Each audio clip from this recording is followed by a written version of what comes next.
Welcome back. A stark new warning from Russia's Vladimir Putin issued via President Trump. In a social media post, President Trump says he spoke with Putin for more than an hour yesterday and that Putin vowed strong retaliation for the stunning Ukrainian drone assault across multiple locations deep inside Russia this week. New footage released by the Ukrainian Security Service shows more of that attack that devastated some aircraft of Russia's bomber fleet, a surprise assault a whole year and a half in the making. Let's go to NBC's chief international correspondent, Keir Simmons, for the very latest. Keir, where does Putin's retaliation threats leave potential peace negotiations? Well, that's a great question, and much of it depends on what's in the mind of not President Putin, but President Trump. The political site Axios, citing sources who discussed it with him, say President Trump called those Ukrainian drone strikes badass and strong, but is concerned that those strikes will make a ceasefire harder. So the war continues. And so does a propaganda battle, with Ukraine releasing more details of that attack on Russian bombers, while Russia claiming, clearly falsely from the images, that all the planes can be repaired. President Trump and President Putin offering their first public reaction as new video emerges of Ukraine's drone attack that devastated some of Russia's deadly long-range bomber fleet. The more than 4 minutes of footage released by the Ukrainian Security Service shows additional Russian aircraft targeted, including what appears to be an A-50 spy plane. After an hour and 15-minute phone call between the two men, Trump saying Putin told him, quote, very strongly, Russia will have to respond. Moscow has launched an onslaught of air attacks in recent weeks. This latest video, the aftermath of a Russian drone and missile attack on Kharkiv in just the last 24 hours. Trump did not say whether he tried to persuade Putin against another deadly offensive.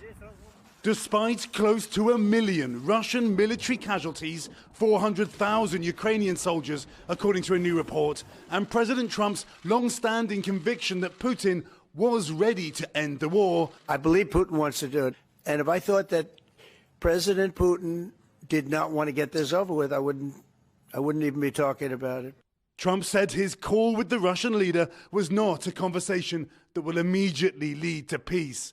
That impasse did not prevent them from discussing cooperation on other issues, like Iran nuclear negotiations. Iran's close relations with Russia, along with China and North Korea, has been dubbed an axis of resistance. President Zelensky warning Putin feels impunity and that Russia is, quote, giving the finger to the entire world. We just have to pressure on him, and maybe we will get peace. President Zelensky handing out medals. His message, Ukraine can keep fighting. And now back to that drone strike, top Ukrainian officials insisting that 41 Russian aircraft were destroyed or damaged.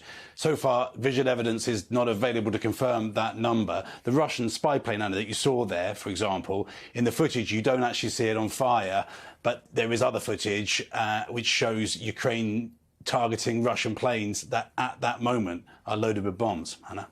All right, Keir Simmons, thank you.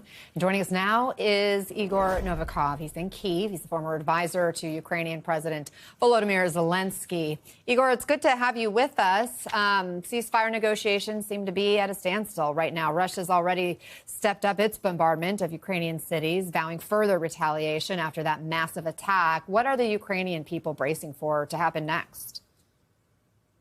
Well, I'm pretty sure nothing we haven't seen before, on one hand. On the other hand, obviously, Putin is angry about what happened in the Operation Spiderweb. But unfortunately, that's the only thing we can do.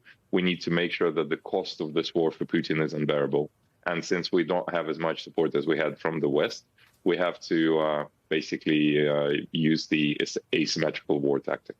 I mean, it was like something out of a spy thriller, that Operation Spiderweb. How big of a morale boost was that for Ukraine? And I guess conversely, are you worried about setbacks when it comes to reaching a ceasefire?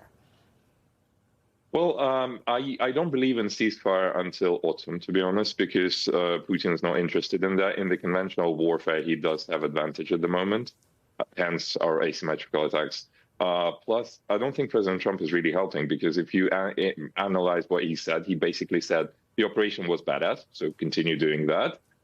Putin's going to strike in retaliation. Well, nothing I can do about it. But guys, I want peace. I mean, that doesn't work like that.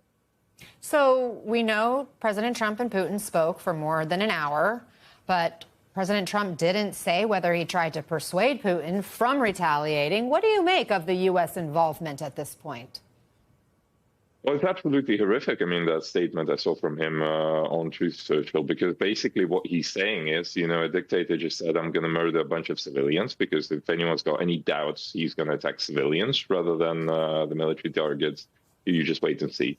And the president of the United States, you know, the leader of the free world, just said, well, you know, he just told me that. I didn't say anything in return. Igor Novikov, thanks so much. Or you will. Yeah. Thank you for giving us this pulse check from Ukraine and for continuing to provide that insight. We appreciate you.